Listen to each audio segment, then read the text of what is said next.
All right, low fidelity views. This is number 3 on the docket.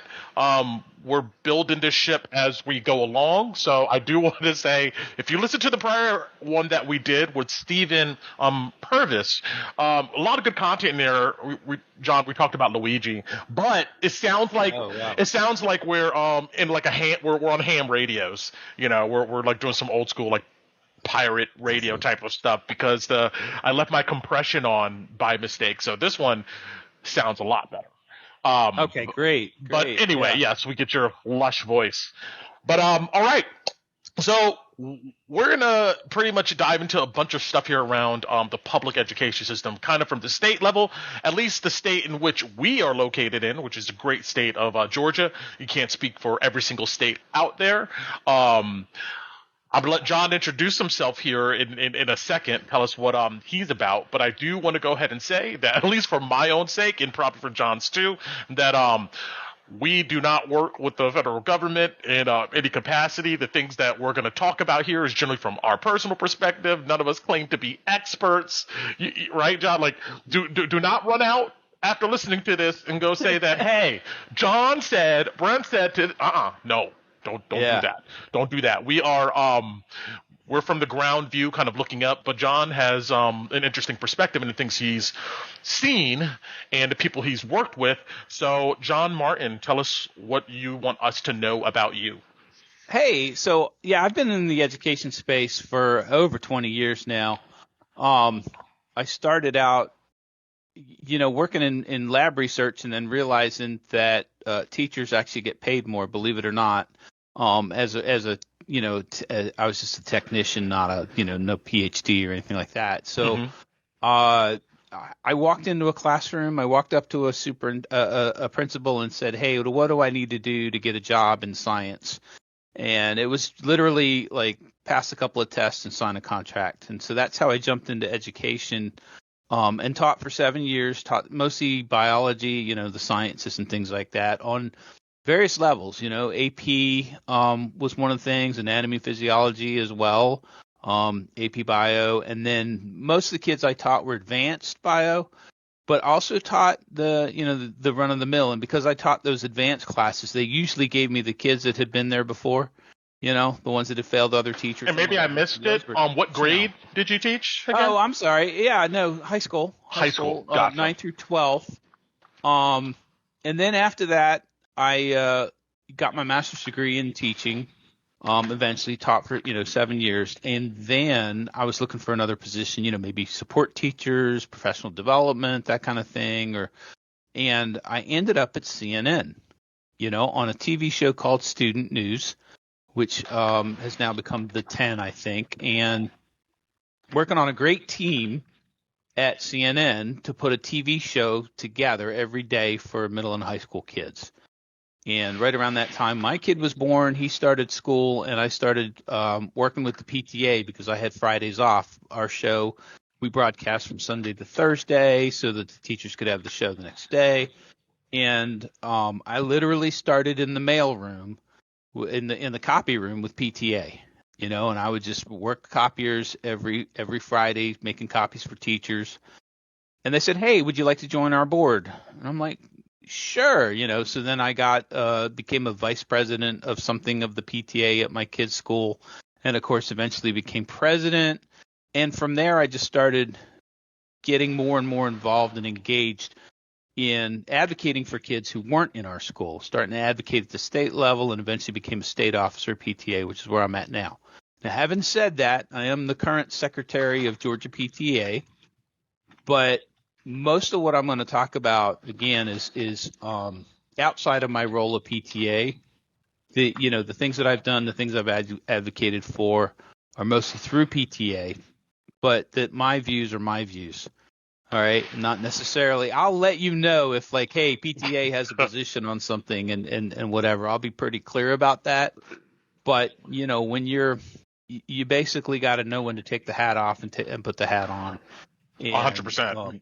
Advocate for your kid is essential.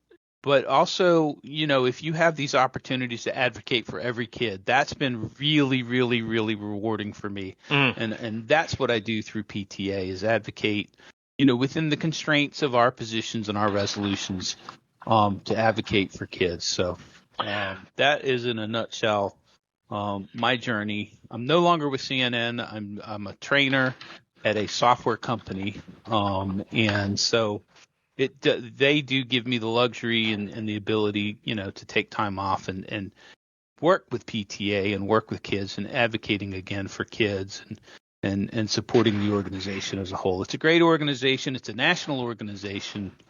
And if you go to pta.org, you can actually, do your homework, do your research, and find out what we stand for.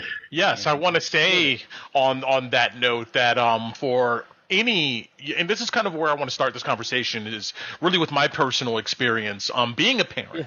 I have a son. He's in elementary school here, within the state, and I want to talk about it from being an individual, an adult. I had my son at 30 years old, so but being an adult without a child, and then being an adult with a child, and getting to kind of learn about the education system and how, parents interface with the education system and the teachers and all that type of stuff. So that's kind of where I want to go ahead and start. Okay. I was going to go ahead and say something related to that, but I forgot. Maybe it'll come back to me. But okay. Anyway, so I recall, when you don't have children, right? You're in your 20s or something. You don't ever really think about this system that's part of our society. You hear about it, right, John? People talk about it on platforms and the education system, blah, blah, blah. But when you don't have children, I would bet money that it doesn't register that this is out here, this whole system, and it's very, very, very important to people who have children. Now, when you do have a kid, when I had my first child, and you're going into the system and you're signing all these papers, you're kind of registering your child, and you begin to see the system is keeping track of this here. There's a whole apparatus for children before they even get into school, right? Like pre-K and stuff like that.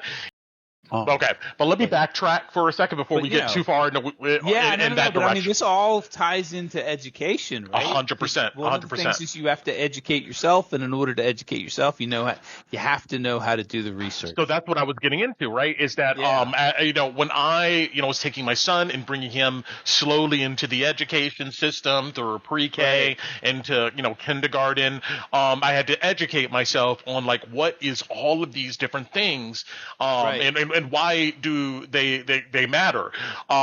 Simple stuff is such as you having to present documentation of where you live at, and you're given in your administration every few years. So they can verify that your child is actually there and counted for in that district of a certain number of kids and going.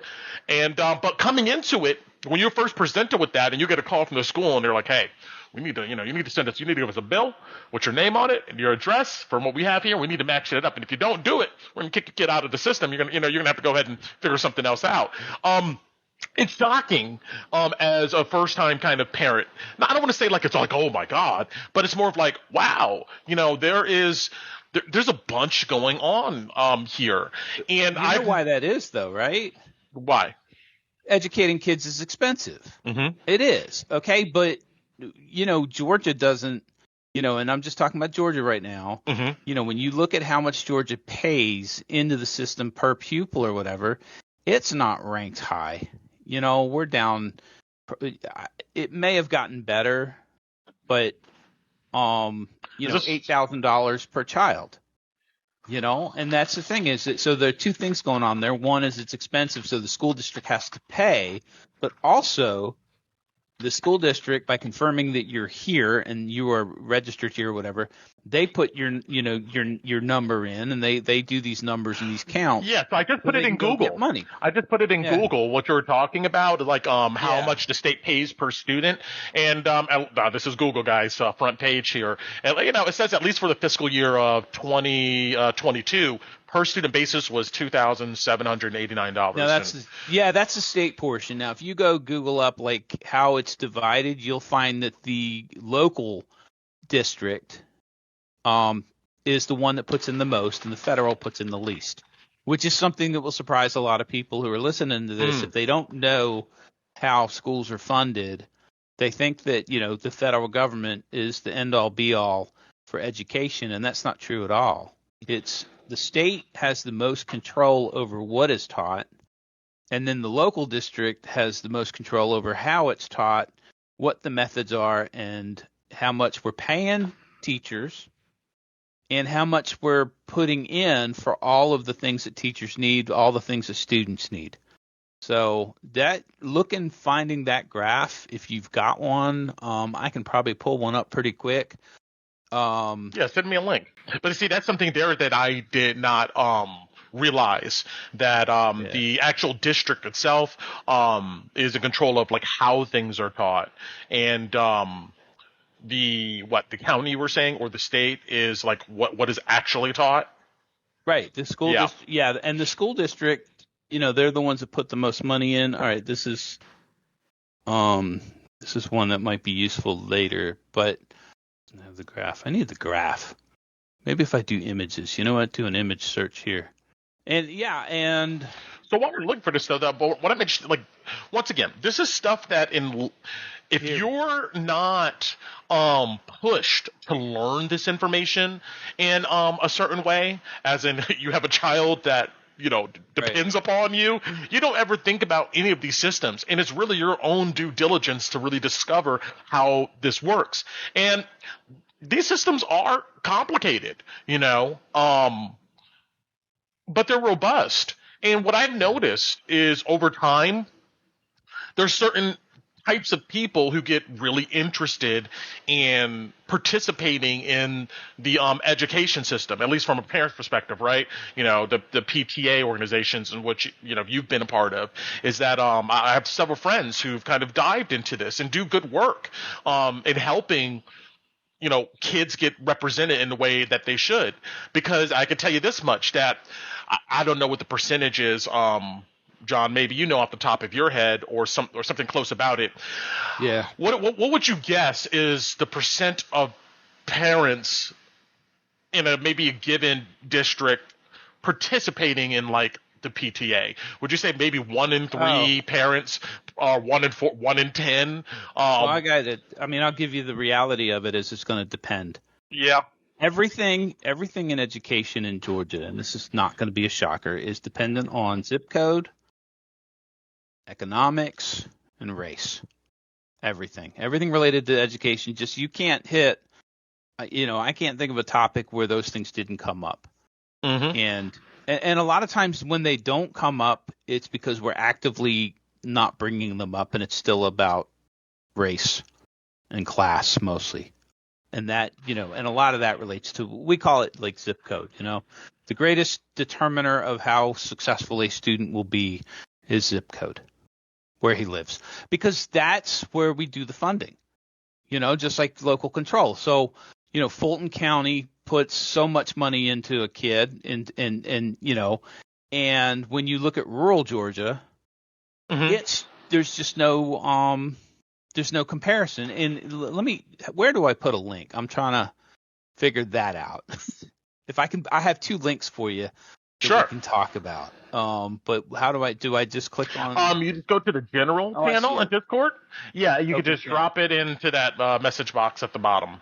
And got it. Okay, so this one is coming up, the state of education in Georgia, and this shows you the little graph. And actually, it says here that as far as Georgia goes, local and state are pretty even. Like local is 41%, state is 53%, but not all that money is when we talk about Georgia, not all of those funds are like directly to districts. There's a lot of stuff the state does, that spends money on the Department of Education for doing analysis and research and statistics and things like that. There's, $500 million for teacher pay. And then 5,000 amount allocated in the QBE formula per student is 5,000, which is bigger than the number you had there. Mm-hmm. So I don't know, what the that was 20, but this is what 2019. What I was looking at, it said 2022. Yeah. So no, this is 2020 actually. This was 2 years prior. But then again, I mean, that's still a big gap. Maybe those two numbers are different. Yeah. But that 6% is probably 6%. Before COVID, this is again before COVID. I'm sure, the federal government probably chipped in a bit more, and then they're going back to normal. So 6% is probably, close to what we're doing now. And again, Georgia, the rank for high poverty districts relative to low poverty is 15th. That's not terrible, but then 34th, rank in student funding. And this, again, may have improved the last few years. I know that I'm going to give actually Governor Kemp a little bit of props here for because the historic pattern we've seen going back since I've been in education is that teachers get raises from the state during election years. And Governor Kemp has actually broken that and actually gave teachers raises and brought that up. In non-election years. So that was something good to say. There's a lot that I can disagree with personally on Mr. Kemp and his education policies and Superintendent Woods and his education policies. But giving teachers raises regularly and trying to bring them up to parity is important because we lose too many teachers. It's a problem. That's the I feel like that's the national rumor too, in a way, is that the teachers are really abandoning their field and moving into private sector or whatever it may be. The respect isn't there anymore. This is true. The respect isn't there. And so if you don't have respect, well, the other thing is we can overcome that with a little bit of money. So what? It's not there. And that's another thing too, to really loop it back into my at least my journey into dealing with the education system is I feel like, a lot of parents, there's no real kind of welcome package in getting into the education system. A lot of parents come across things that they're shocked about, or they run into barriers they just never knew about, right? And with dealing with the education system, whether it's getting their child certain special education needs met, things like that. And when parents come across these barriers, I think that they, especially first-time parents, you think in your head man, my kid just needs X, Y, Z. Why is it taking so long, or why it doesn't seem like anybody knows really exactly who's the contact point for getting X, Y, Z. And I think a lot of parents bring that frustration to the teacher, because that's the person that they're always interfacing with when it comes to the school system.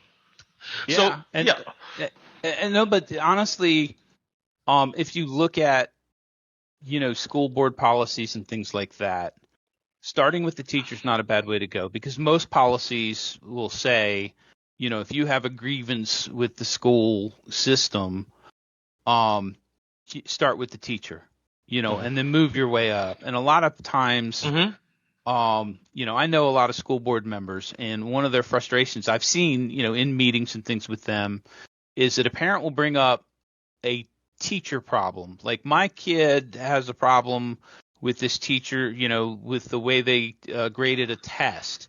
And they're bringing that up to the school board. And it's like, oh, have you gone through the proper procedure? So one of the things is, for parents to get educated about is, what is the proper procedure? What level do you bring this issue up to? And so. Can you track that really quick? What do you think is the proper I know it varies, Well, but like, okay, well, in yeah. a school, principals run the school. Mhm. Okay, so if you have a problem with the teacher, if it's a sensitive problem that you don't want to bring to the teacher, okay, it's like you don't feel like you're going to get. Obviously, the first thing to do is can we talk to this adult? Can we get this, set up? Can we do a conference or something like? But if it's not an issue that you feel is going to get resolved that way, depending on the school, there may be either a department chair or an assistant principal or the principal who you bring that up to. And if you bring it up and you've gone too high at that level, they'll tell you, oh, let's have you talk to so and so or whatever. Mhm. But so the principal. But the thing is, from there, hopefully the issue will get resolved. But now if it's county policy, the principal says my hands are tied, that's county policy. Well, county policy is then, that's determined by the school board. And a lot of people will jump and bring that to the superintendent. It's like the superintendent's role is to manage the whole school system using direction from board policy. So if it's a policy you're trying to change, your local school board member, finding who that is, go to your school district's website.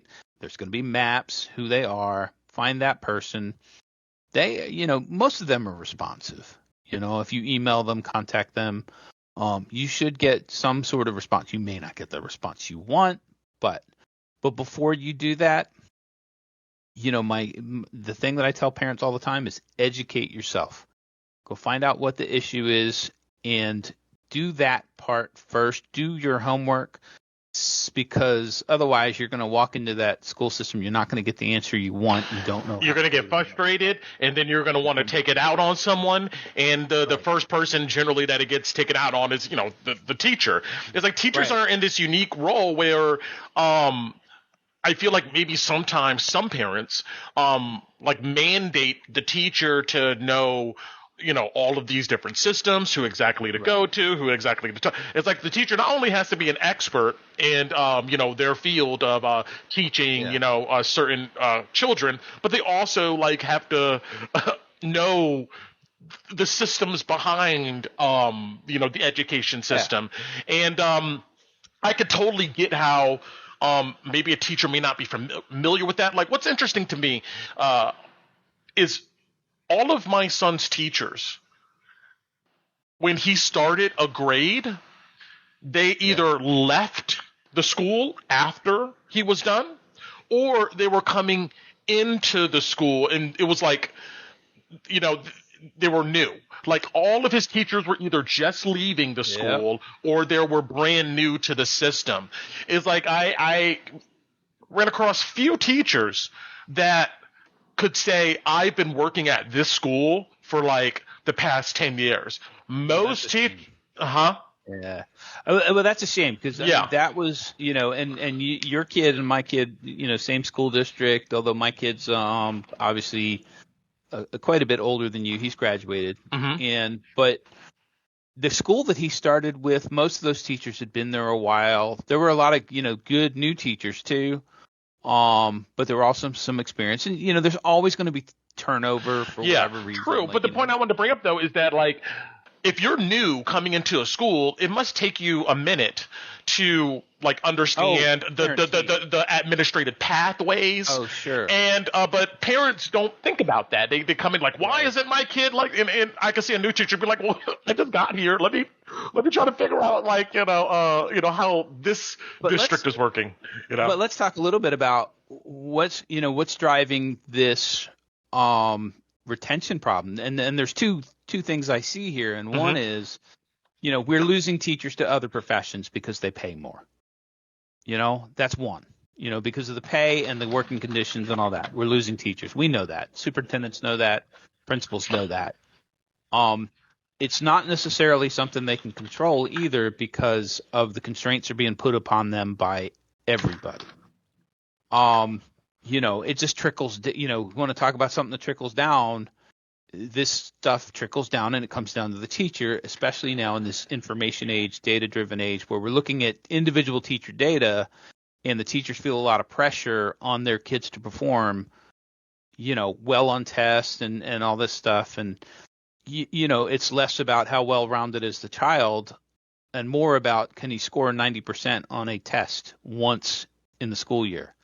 That's not good. The other thing is all the school districts in the metro Atlanta area are competing for the same pool of teachers. So they have to offer, the incentive packages, the money, all of that, and it was my decision too when I decided to come into teaching, where am I going to go? And most of the districts were comparable. Atlanta paid more, but I was told you don't want to teach in Atlanta. I don't know the truth to that. Okay. Well, so what was at that time period? What was the rumor? What was you don't want to teach in Atlanta because of? Oh, I mean, it was, one of the things is, and you as a teacher don't have the control over what school you get sent to. Mm-hmm. You get hired in a school district and they put you where they need you. And so, in Atlanta, it's not that, as a brand new teacher coming in and me having to go on a provisional, not having an actual teaching certificate, but teaching science. So they're desperate for me. Mm-hmm. There was as much chance that I could be down by the airport as being in a school by my house. And that's actually what happened to me is when I did get hired, when I did go to the job fair and went through the process and did, sign the contract, the school was not near my house. The school was south of I-20. I lived inside the perimeter, but on the north end of, if you know the geography of Atlanta, Chamblee, Dunwoody, north of Brookhaven, Doraville area, just, at that time it was unincorporated. I'm not sure what it is now, Chamblee or Doraville. But anyway, so every day having to travel all the way down there, come back. I mean, a lot of teachers, you'll find they do have some significant commutes, but that's where the school district puts them, or that's where they chose. Mm-hmm. But so I am looking at a chart here. Let me send you this link. Yeah, so there's the link. This is from the Feds. Yes, the National Center of Education Statistics. Movers and levers. So what's interesting here is that, the impression we get in society is that more teachers than ever are maybe leaving the profession altogether and taking their skills to different areas in the markets here. Right. But looking at this graph, it kind of shows us that in the public and private institution, 80% of people, seem to stay. And this is from 20. Now, we got to be careful here because COVID can affect these stats, because this is from 2020, 2021. We were just coming out of COVID times, and I bet people were staying in their jobs. It was like, where are you going to go? Everything's shut down. And, then, oh my God, the COVID times with, schools shutting down and opening because of infection rates and all that type of stuff. So these numbers could be skewed because of coming out of COVID. That's the thing that we got to be careful here. But and once again, this is national. This is not Georgia we're talking about. Right. This is all across the United States. So, sure. But that, and I would say that, this data is interesting. It is national data. One of the things that we have to be careful with national data is that there is no national school system. There are more than 50 school systems at the state level. And why I say more than, because, obviously DC, but also the military, and I think the State Department has their own school. So it's, when I worked at CNN, I worked on their education blog, and, we would look at statistics, and it would be, not just the 50 states, but 50 states plus about like 3 or 4 more districts that the Department of Education looks at. So, when you talk about this kind of data, it's like, but what's Georgia doing? And I don't know what Georgia is doing from this data, because obviously it's aggravated across the board. But one of the interesting things, and this is something else that is a myth that a lot of people don't realize, is private school teachers actually get paid less than public school teachers. Why is that? Why is that? Because private school teachers have it pretty good in terms of the other things. And benefits. If you scroll down to the next, classroom discipline. A lot of private schools don't take kids with special needs. Okay.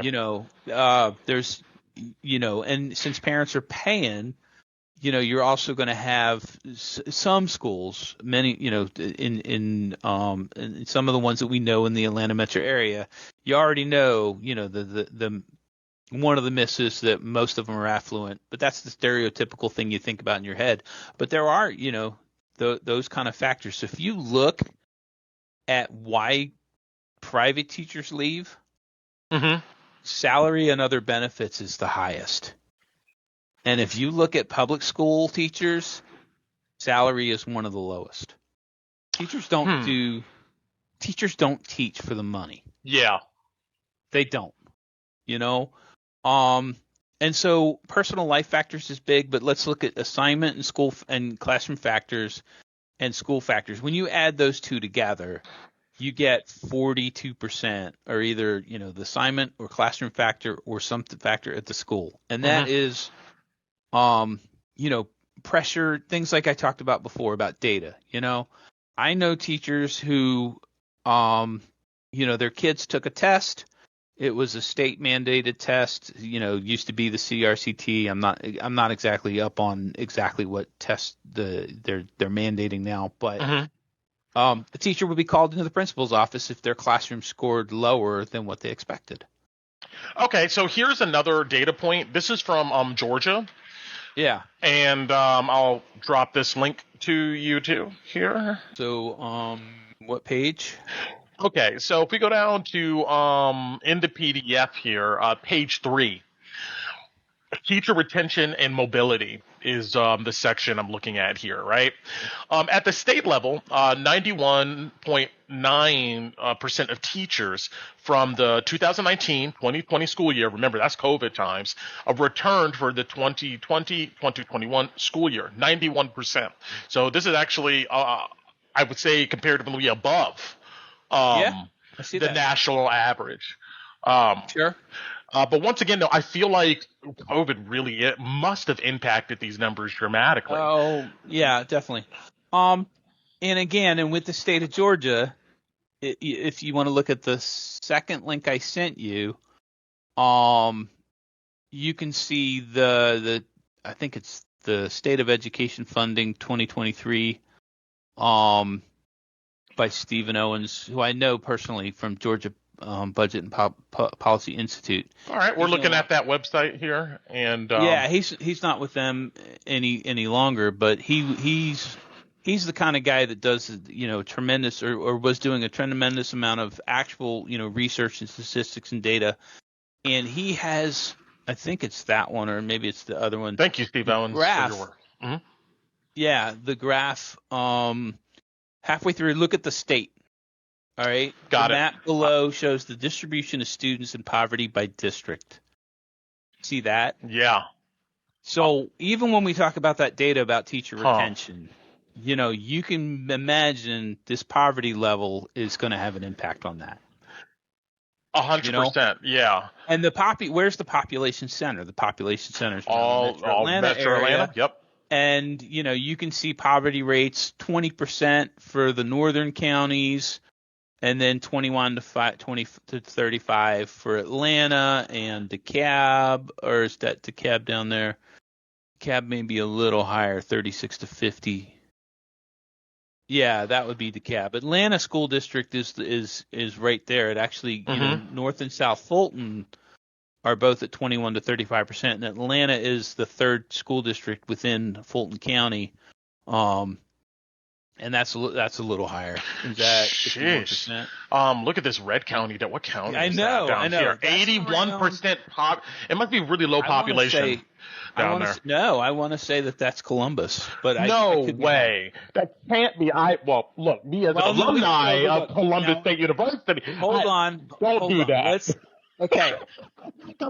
I don't want to put something on the podcast that is incorrect. So I want you to look at a map Let's see. We have the with the internet, power of technology. Let's go to Georgia real quick, and let's go to maps, and let's see what county is that. That is incredible. 81% poverty. That's That's and I don't want to say that that's Columbus if it's not. Okay, so Muskogee County is how about a Muskogee is Columbus. So that's probably is that Quitman or Clay? So you're right. It's probably more rural than I thought. Okay, wait. Here's a good image. It's the one that looks like it's like shaped like Louisiana almost, and that would be Clay County.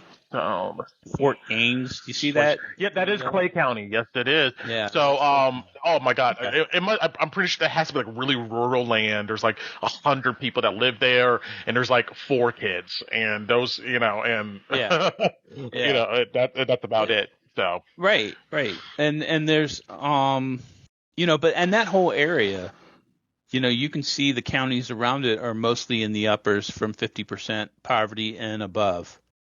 Yeah, that's still a lot though. Yeah, Muskogee County, students living in poverty. Yeah, there's not a lot of there's not a lot of money going to those systems. The teachers don't obviously Well, it's not about money going into the systems because we do pay, money, that as we just saw, pay. The state does contribute, to the total. We pay to the state, and then the state figures out and puts it there. But what's not there is money from the county going into that school district because, again, yes. Like you said, we just saw like what was it, like 40-something% comes local, then the other almost the other half is state. But if you're like Clay County down there, and it's gonna look a lot different. If that many people are living in poverty, how much money from the county is going into their and I don't know the population, and what schools and things like that. But like you were saying, though, is these teachers aren't necessarily doing it for the money, right? As we were just talking about, private versus the public school system. Oh yeah.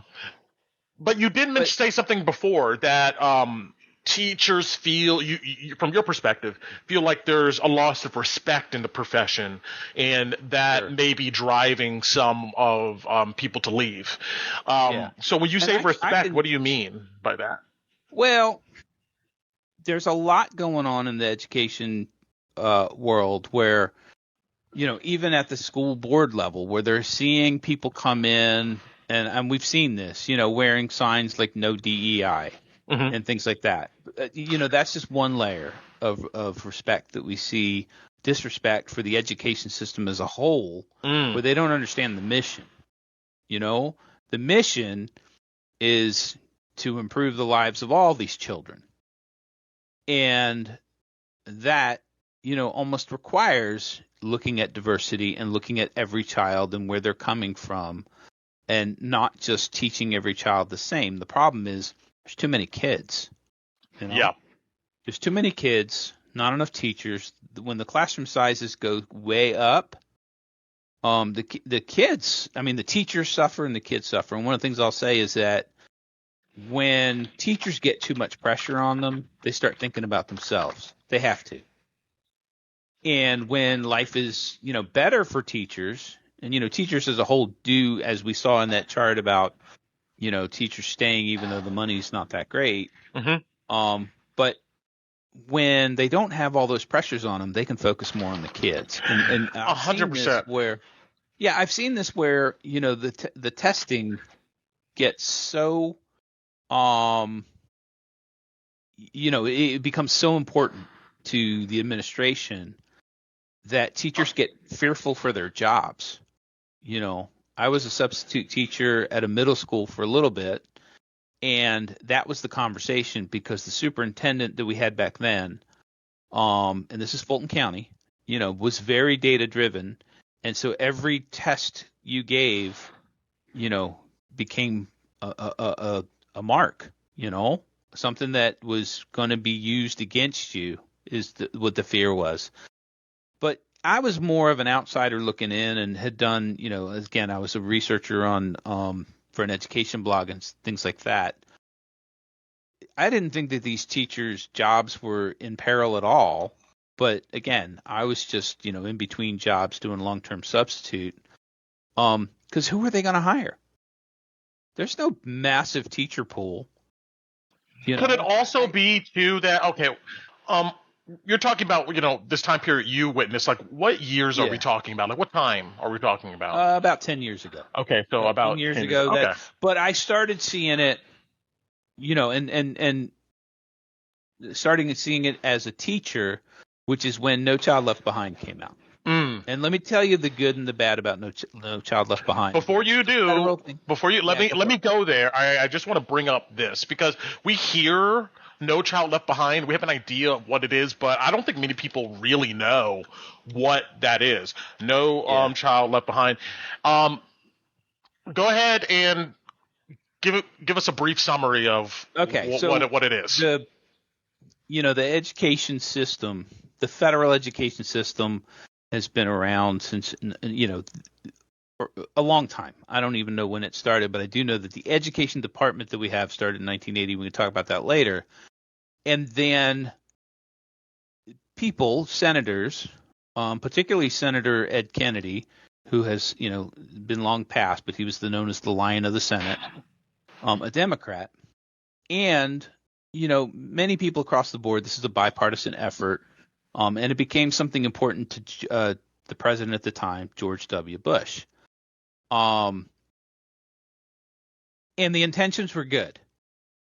The early way they put it about it, the problem was, we were looking at America and we weren't disaggregating the data. We were just lumping all the data together and saying this is where America stands. And again, we have 50-something school districts across that have different various levels of performance. And then the other things within those, we have different subgroups. And we never looked at those before. And we started dividing the subgroups. And this is a good thing. We started looking at how do whites perform, how do blacks perform, how do Spanish speakers perform, people, English, speakers of other languages. That terminology has changed, obviously. And also, how do kids with special needs perform? Okay. And we stopped saying, we're going to get to, let's say, 85% proficiency. We're going to move everybody towards 85% proficiency, and started looking and saying, okay, we want all these different subgroups to reach that proficiency, 85%, 90%, whatever it was. So there was an assumption. That's a good thing. Yeah. So there was an assumption. Now, I shouldn't say an assumption, but I guess there was enough data to, convince, I guess, the public body that these subgroups are a more accurate representation of education outcome than just the demographic. Yeah, but here's where the problem came in. Mm-hmm. First, too much focus on data and not enough focus on kids.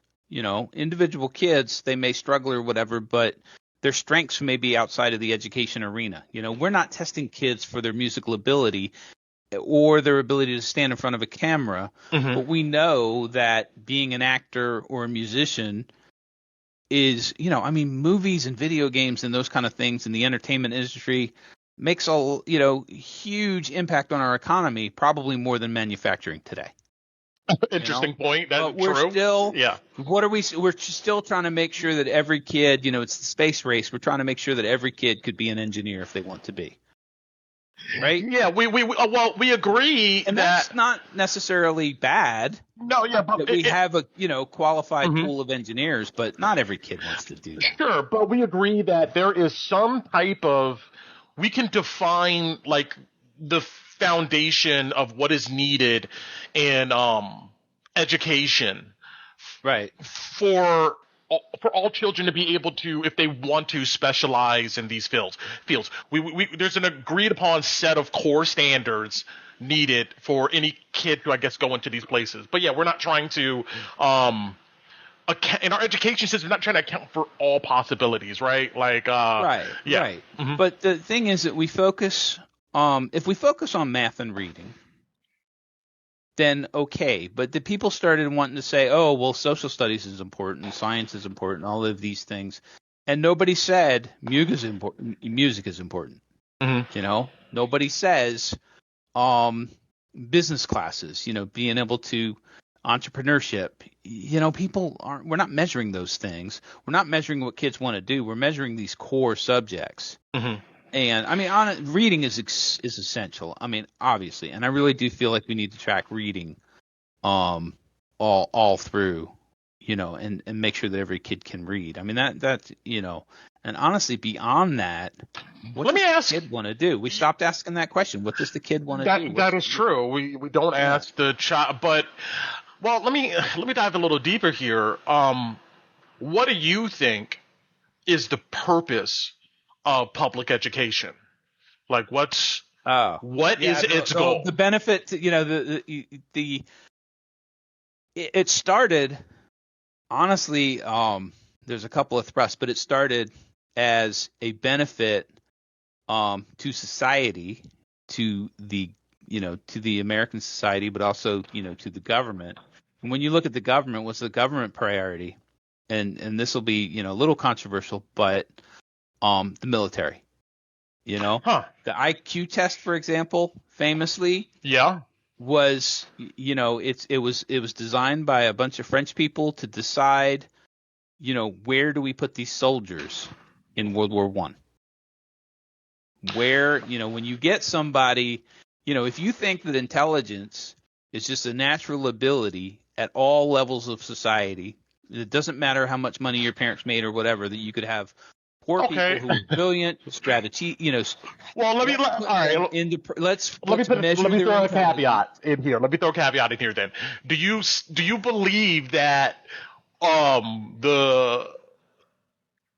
government is, their perception of the public education system is still that we are seeing which men are capable for representing, like, the United States military? I absolutely, I have. This is okay. So this is my story that I'm going to tell you. Men and women. Yeah. I didn't know, and it wasn't on my radar until I went into a congressman's office with a bunch of people from PTA. Okay. And we started talking about funding education and started talking about Title I and all this other stuff. And this congressman, fairly right-wing conservative congressman, said, that education is nowhere to be found in the Constitution and should not be under the auspices of the federal government.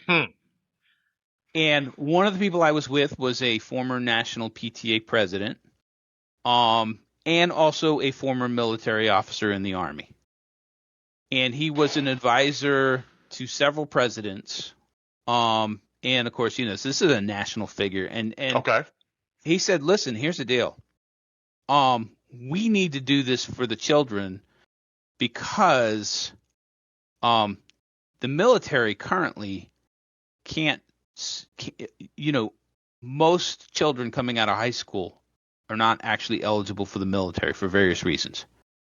And he said the pool is somewhere around 25%. Okay. And that raised, that brought out questions because the congressman was, former military. So he understood the military system, and that most kids were not eligible to just be a basic grunt soldier, What time period we're talking about here? This was 2 years ago. Okay. Yeah, this is recent. Yeah, this is right now. Yeah, I actually was looking at that photo today. I had a friend say, "Hey, could you send me some of those photos that we took in Washington D.C.? What do you have?" 'Cause she's trying to put something together, a presentation on what we, some of the stuff we had done. And yeah, so that was or was it this year? Oh Jesus, I'd have to look. So you're telling me that this individual who worked in with the feds, with the government, and he's a congressman. He worked for or in public service of the federal government. He's a congressman. That the public school system is only producing enough, like 25% of graduates is good enough to be like in the infantry. Yeah, the person who said that was not the audience for that was the congressman. Okay. And to convince the congressman that we need to pay for Title I. We need to pay for there are like 12 different titles, and we but were is looking that at true? 5 or 6. Listen. That's incredible if it is. Yeah. I mean that this is he was on task force. He was part of the people putting this data together, and this is again not it was part of as being part of the liaison or whatever you want to call it. Yeah, I just wonder what criteria. The delegation to talk to that congressperson, was part of PTA, but this data coming out was part of this individual's other experiences. So I don't want to say, the reason why we were there was to support our positions on protecting public funding. Yeah. And the federal government, again, it's a sliver, but that sliver goes to schools in poverty. It goes towards a lot of, things that are just more general based to the federal. And so if you can walk in there and you can say, look, this has an impact. Education has an impact on our military. You're going to be able to bring people on board that may not have been with you before. I see. Okay. So I think that was, that conversation was geared towards that one person, the audience. It wasn't my research, but it was an eye opener. Because I had heard this before about how the IQ test was developed for the French military to figure out, where they should be able to put people. What do you think is the current goal of the public education system in the United States? What's the goal? I think most people would say that the goal, and PTA's goal is for every child to reach their full potential.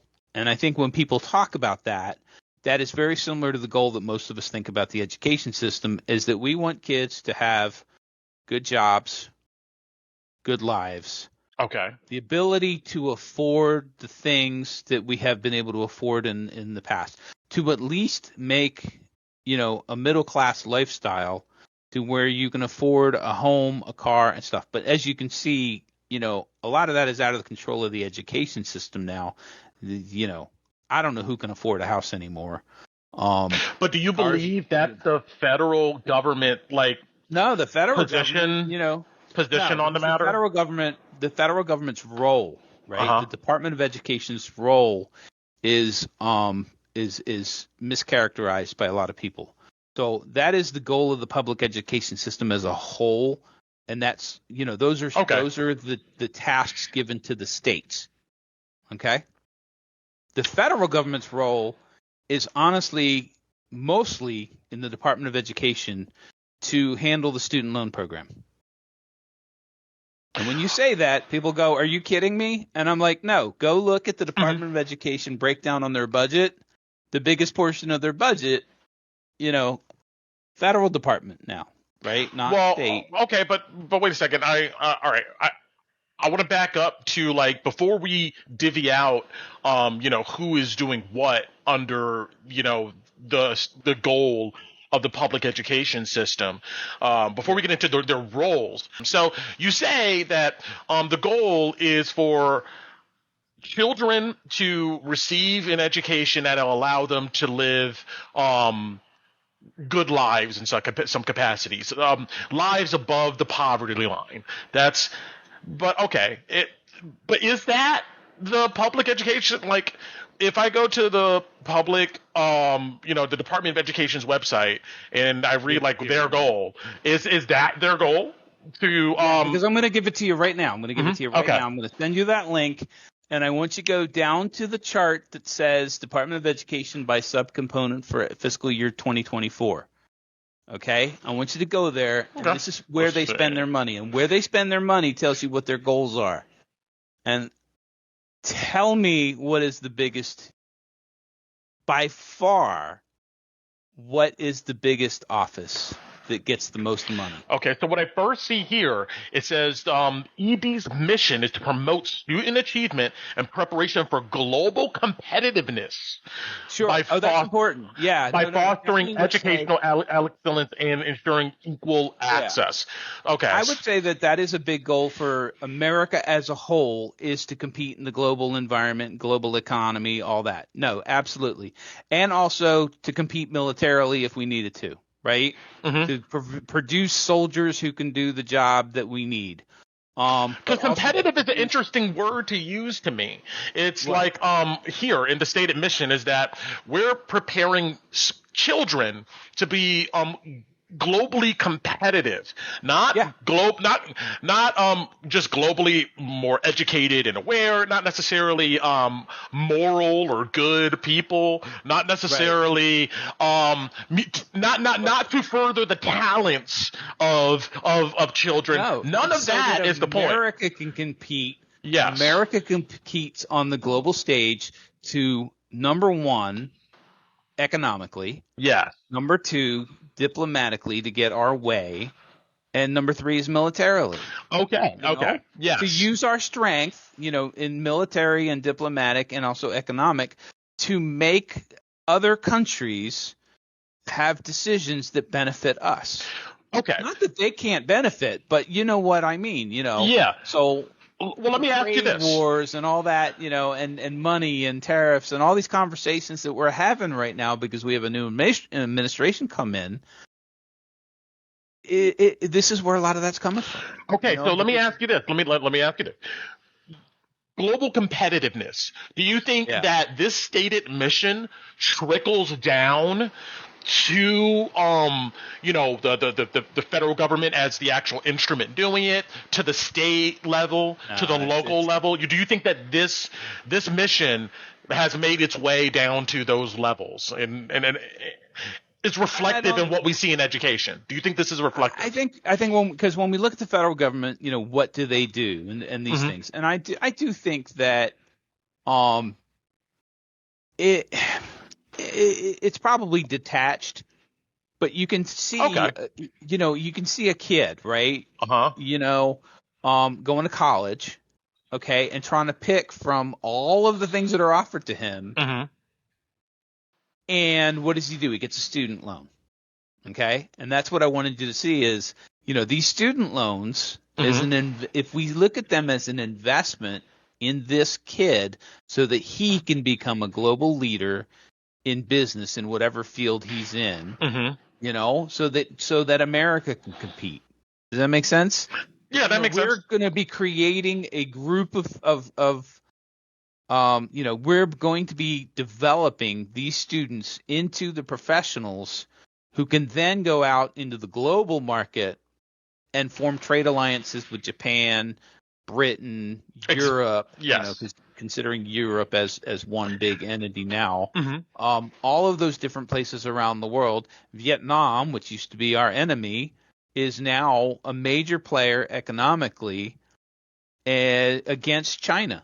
They're an ally or they could be an ally of ours. I don't know how well that's developed, but you can see where those influences in that region of the world, our economic influences on those worlds, can help us globally compete against China. And what you're saying with the student loans here is that, the government, it's investment. Yeah, the government subsidizing and providing money to individuals. That's necessary. That's the cost for them to engage the market at its current value, right? Like, look at the graph. Which one? Which one we're talking about? The Department of Education by subcomponent, right? Their budget. Do you see that number? Yeah, I'm just showing the video here, so you guys watching this, you can see what we're talking about. But look at that. Yeah, that's $233 billion. What is this, like 90%? $234 billion was committed. How much of that $243 billion was committed to the Office of Federal Student Aid? Yeah, Office of Federal Student Aid obligations, $167.34 billion. That's the first bar I'm looking at. All of it. Oh, yeah. Almost all of it. Yeah, almost all of that. Everything else that you think about the federal education that you might think about the federal government doing, they're not doing. Okay. A lot of people are like, oh, the federal government, controls what your kid learns in class. But looking past the money, looking at federal mandates from the Department of Education and from Congress upon school districts, very minimal. Things like, hey, you have to recognize September 17th, and I hope that's the right date, as Constitution Day, and we need to talk about the Constitution on that day in your school somewhere. And if you're teaching science, guess what? You don't have to do that. But if you teach social studies, look at this. You do. The Office of English Language Acquisition. What is this office? Well, you have kids that come in and America doesn't have an official language. Okay. But we all know that you benefit if you speak English. And 100%. so this is kids coming from other countries who come to the education system and they get put in the education system and everything's being taught in English anyway, but also all of our conversations. In the United States, you're in a world of hurt. Yeah. good luck. I mean, across the globe, That's what that is. That's what that is. I gotcha. So I clicked on that first bar, the one that had the federal aid, and it opened up an expanded bar that says, gives a chart. It says Office of Federal Student Aid by Federal Account.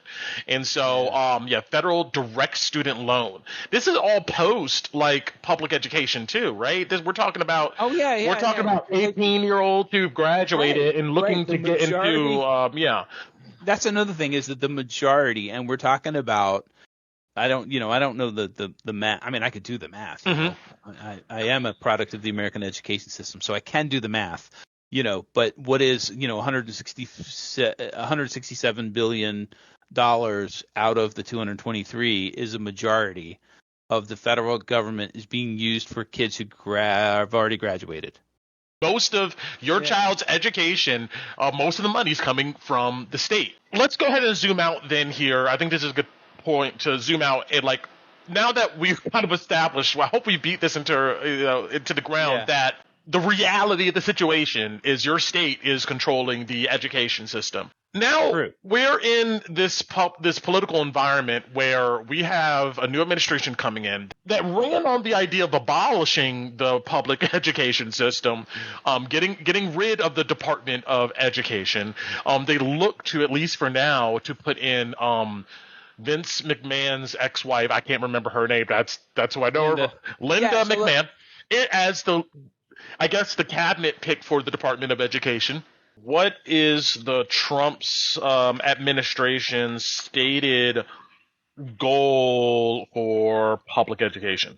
That's what I kind of want to know here. What's the? Well, I mean, some people will say, it's in Project 2025, the abolition of the Department of Education. But Trump himself has said that, he's divorcing himself from that. But this guy doesn't want to be responsible for much, does he? Let's say, now when we think about it, like $200 billion or whatever is not that much money when we're talking about the federal, trillion. They're not doing much anyway, anyways, we established, Right. So the question is, so this is the question happening, and a lot of people are fearful because, oh my God, he gets rid of the Department of Education. The Department of Education has only been around since 1980. Mm-hmm. It was established during the administration of Jimmy Carter, who just passed away today. R.I.P. And I don't know how much Carter was involved. I don't go back that far, but the Department of Education has been around since then. Before that, it was part of HHS. Mm-hmm. What was Health and Human Services. So more than likely, the thing about it is these things that we see on this graph as to the breakouts, these are all allocations by Congress. Mm-hmm. So let's just say they get rid of the department. Guess what? The Title I program has been around since Lyndon Johnson. I believe it's Lyndon Johnson. It's 1960 something, right? Yeah. So it predates the Department of Education. Yeah, that's still going to be funded in some way. And that's congressional. That's congressional funding, and no way are people in these congressmen in these red states, including Georgia, are they going to be like, oh yeah, we can get rid of that money? Oh yeah. No way is they're never going to give that money, but they don't want to give that money back. Right. So that Title Yeah. I money, which helps schools in poverty, and where are a lot of schools in poverty? A lot of schools in poverty. We typically think about urban areas. We forget about Places like rural Clay areas. County, Like Clay County. Yeah. That's where the money goes. Yeah. West Virginia, one of the poorest states in America, is going to be getting that money, even though they now have 2 Republican senators and probably all their congressmen are probably Republicans as well. They're not voting to get rid of Title I. So that money still stays. There's already a whole sublayer of policies, legislatures that's been passed, that's still on the books, that still has to be accounted for fiscally, still is going to get funded, and still going to go ahead and go to states in the way they're supposed to, even if they got quote unquote got rid of the Department of Education. So the next question is that, well, okay, if that's true, then why are they making such a big deal of it? Why is the administration coming out and making public statements on this stuff? And I think what is being revealed is that this is more political positioning than actual like policy, right? It's like Totally. when the administration says they want to abolish the Department of Education, what do you think the Trump administration is really trying to say? They proposed it, and they're not the first ones. If you remember, Governor Perry of Texas also proposed to eliminate the Department of Education and the Department of Energy and one other, and I can't remember what the third one was, a Department of Commerce maybe, I don't know. But anyway, he couldn't remember one either, and I believe the one he forgot was the Department of Energy, and then he was in charge of running it, and he didn't realize that the Department of Energy is in charge of our nuclear stockpile. The administration coming in has 2 gentlemen who are not who are part of an office that will have no power, but have been charged with reducing the budget by $2 trillion. And when you go talk to people who actually know the budget, there's not $2 trillion to cut because of all our obligations. But it comes back to the same question here. I'm asking you: why are they posing? What's the real point? Because they wanted to get the votes. The whole time. Well, wait. So why do they want to? I mean, like, how does saying you're going to demolish the the Department of Education getting you votes? How is that getting you votes? Because because we have become in this country so anti-education, anti-elite, we've developed this thing of not of basically going against everything the education system stands for. It's a rejection of systems, right? Yeah, and not valuing education, right? What I'm trying to get to here, because we do got to go ahead and wrap up this conversation, and I don't know, maybe we'll do a part 2 and put them together. We'll go ahead and see. I want to get that for the recording. But what I'm getting to here is that we're talking about the public cultural sentiment around the Department of Education and why our politicians and incoming administration is vocalizing to the public that what they want to do, how they think they can get votes is by saying we're going to dismantle the Department of Education. We already talked about what that means and what that means, like literally. It doesn't mean too much, but but still though, we have the top of the government, the executive branch, saying that, hey, we want to go ahead and get rid of this, and that's because they believe they can get votes from people who are anti-establishment. That's kind of what I'm getting to, is that there is this vein of in our society today that's very anti-establishment. Anything that says Department of, any of these 3-letter groups and stuff, people are automatically suspicious. They reject them. FBI, I mean, what's going on there, right? Yeah. Look at our election system. We have, thank God for the judicial system. Thank God for people like Brad Raffensperger and Brian Kemp. Who stood up to, 65 or 66, cases, legal cases, and all but one were shot down. And, and the ones that survive. There was one in Pennsylvania recently, was over whether or not people had to sign, and it was like basically if you follow the law, yes, they have to sign the envelope. If you say no, it's the intent of the, it gets real technical. But Yeah. when they actually go and ask and say, hey, can you guys help us? And we need, so many votes from the state of Georgia. Two guys who I don't agree with most days said, no, the right thing to do is this. Mm-hmm. So for a moment they became statesmen. Yeah. But the thing about it is that the less educated society is, the more the people, the politicians 100%. Can pull the wool over their eyes and say, 100%. hey, nothing to see here. Education, the election system is flawed, that there were thousands of – no, there's not. Well, let me get in here. The thing is that you're right. The less educated the public body is, the less they can understand what is going on. Right. And when you don't understand something, but whatever's going on is affecting you, especially when it becomes matters of like public policy, people get mad. Right. People get mad and they just want the problem to be solved, even though they don't understand the problem at all. There's not a problem. I think maybe there's not a problem at all. With the election system, the Secretary of State has it. He said it in Georgia, and he's investigated because that's his job. Mm-hmm. And he has said, no. There is no problem in Georgia with our election system. Our elections are secure. Now, he is also working to do some things I don't necessarily agree with in order to make it harder for people to vote. Yes. But when it comes down to the actual people who voted, and he's in charge of that system, he said, no. And somebody ran against him who literally said out loud that he would go and look for the votes for Donald Trump if he was elected. And he was not elected. Raffensperger maintained his job, but it was close. And I read an analysis said that the reason why he was able to keep his position is because of the number of Democrats who actually crossed over.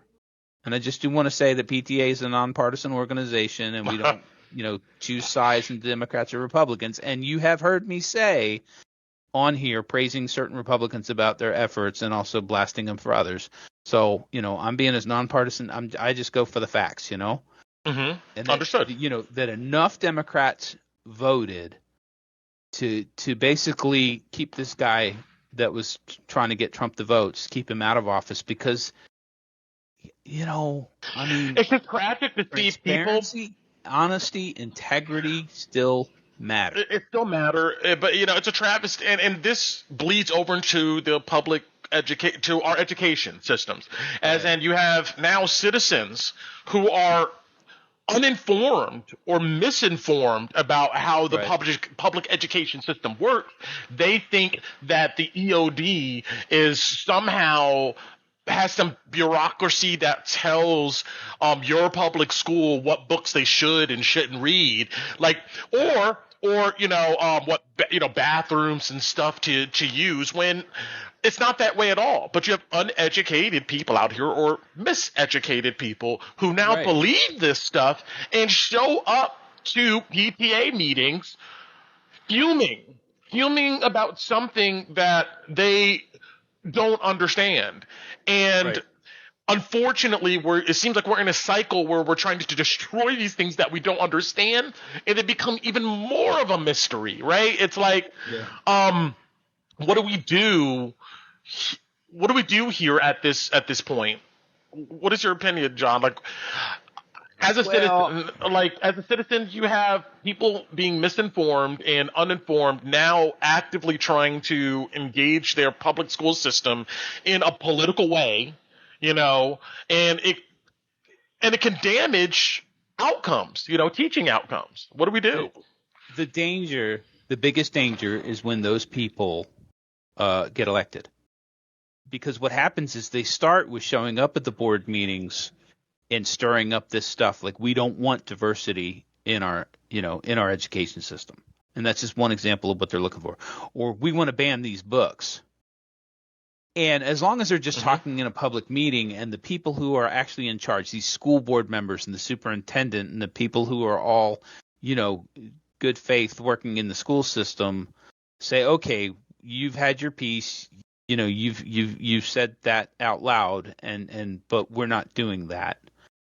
Okay, there's no danger there. But these people then start to run for office. And what we as a society have to do is make sure they don't get that office, because this has happened, okay? And we've seen it in Florida, I think Virginia, and a couple other places. You see stories out there where all of a sudden school districts are, well, number one is due to fear of things like lawsuits and whatnot, that school districts that had that integrity stop having that integrity. Because of fear of lawsuits and things. So they have to stand up and they have to maintain that line of, we're not banning books just because you said you don't like Harry Potter. We're not, I mean, you know what I'm talking about, and or Mouse, the graphic novel that was banned in so many, in a couple places. And yet it's about the Holocaust. It's a personal narrative about, a graphic artist who had conversations with his father about his experiences in the Holocaust, and then turn that into a graphic novel. And there's a scene in there where his mother commits suicide in a bathtub and she's naked. Right? It's a powerful scene, but at the same time, she's naked. So That's all the of a problem. sudden, there's nudity in a graphic novel, and we have to get rid of it. One frame. One frame. And missing the whole point. And missing the whole point, too. Right. It's like, imagine reading the whole thing and you come away with, that last frame? There was a naked. It wasn't even the last frame. It was in the middle of the story. It was in there. At the middle of the story. There. Yeah, and Spiegelman is the name of the author. I don't remember. I don't remember his first name. How you spell that? Spiegelman. Spiegelman. What's the name of this book again? I want to bring this up. Mouse. M-A-U-S. Just look up M-A-U-S. And it will come up right away. Okay. I've seen this. Okay. Yeah. For anybody who wants to read it. If you haven't read this, you need to read it, and you need to give it to your kid when he's older. He's not old enough for it. And I believe that. I mean, I don't believe in the banning of books per se, but I do believe that, there's age appropriate. True. We don't give Mouse to elementary school kids. Art Spiegelman. We give Mouse to, when you come up to that unit in the Holocaust, this is actually a good way of introducing it to kids, because graphic novels, all of that. The way that we got introduced in middle school, the thing that I remember was watching videos of bulldozers bulldozing people into pits. So this is maybe an easier way to ease into that, because it is a very difficult, it's not an easy topic to teach. It isn't, and there's all these different experiences. So, yeah. Let's see here. Okay. So I'm looking on Google really quick for just a Mouse book.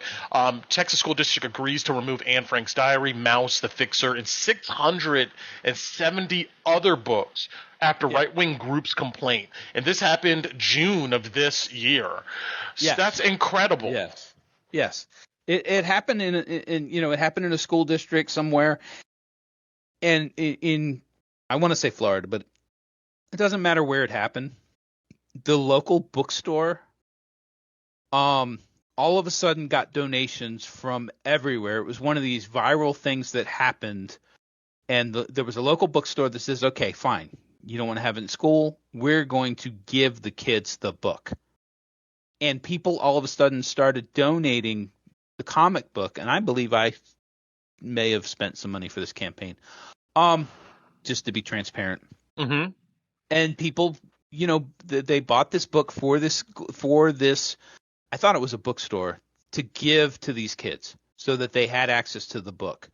Okay, so at least in this incident here in Texas, there was a conservative group that showed up to the school superintendent. We were talking about way earlier in this conversation how if you have an issue, who do you go to? So it looks like this conservative group they did their research and they knew who to go to. And I get the impression here, at least from this article, this conservative group shows up and demands 676 books to be removed. Some of them about the Holocaust, anti-Semitism. And the superintendent at the time, Carol Perez, it seems like they may have ambushed this person. And she was just like immediately agreed. Whoa, yeah, we'll go ahead and remove the books. We'll get rid of the books, Yeah. After she did that, they then suspended her from her position as superintendent for 10 days. So this conservative activist group is led by a local pastor and outspoken Israel advocate Push the District Mission CISD to excise books mostly about gender, sexuality, and race. Their demands represented an extreme version of a nationwide culture war over the books in schools. So this conservative group, they wanted them to get rid of Mouse, Anne Frank's diary, all of this stuff.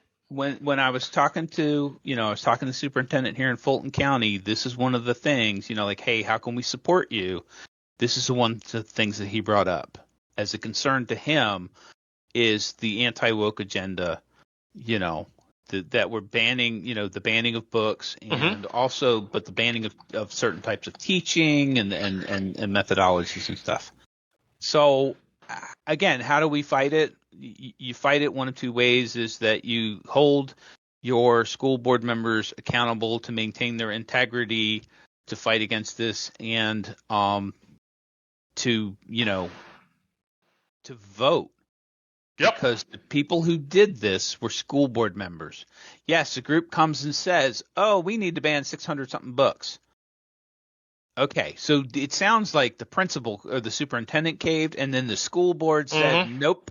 Yeah. Well, that's the school board having some integrity there. It sounds sounds like the system is working at it is kind of intended, right? Yeah, but this wouldn't fly in Florida.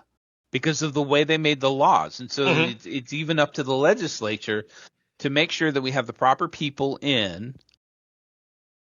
And when I say proper people, So this conservative group, it says here in this article, the group also threatened to attend public school board meetings and read graphic passages from the books out loud if their demands are not met. You can find those videos online if you want to on YouTube. But how ridiculous is that?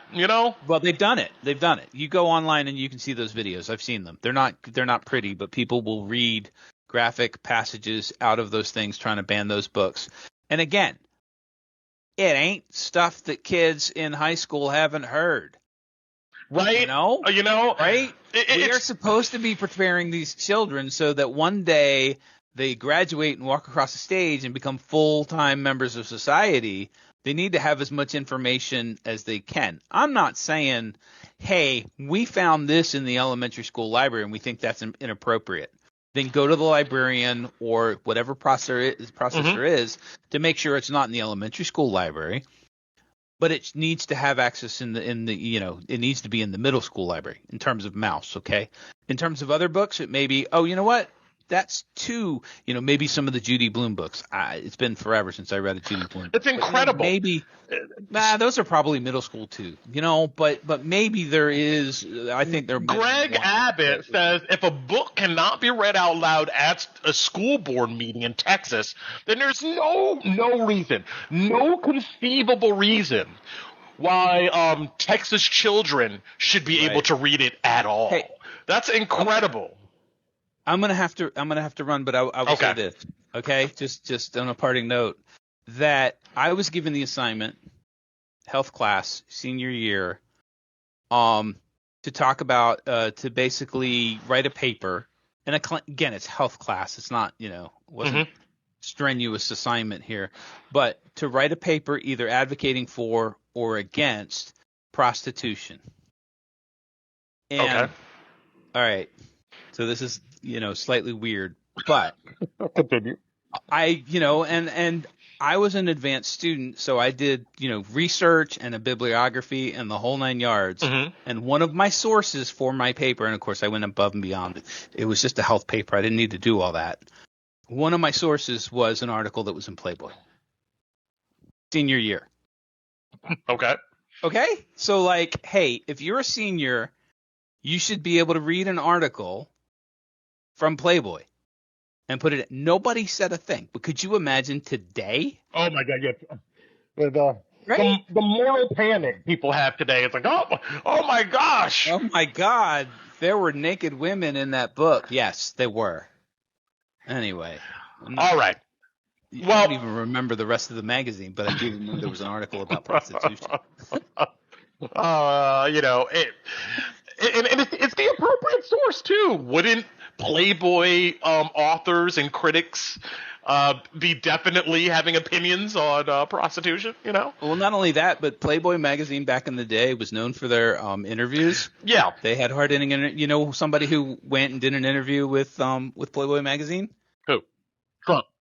He just passed away today. Jimmy Carter. Jimmy Carter. You can find it online, I'm sure. Yes, but thank you so much, John Martin. If we need to, Brent. If we need to, we'll go ahead and try to revisit this a week later, and we'll see if we can fill in any gaps. But I'll be available, and if you want to talk about the healthcare thing, I definitely have opinions on that as a victim or whatever you want to call it.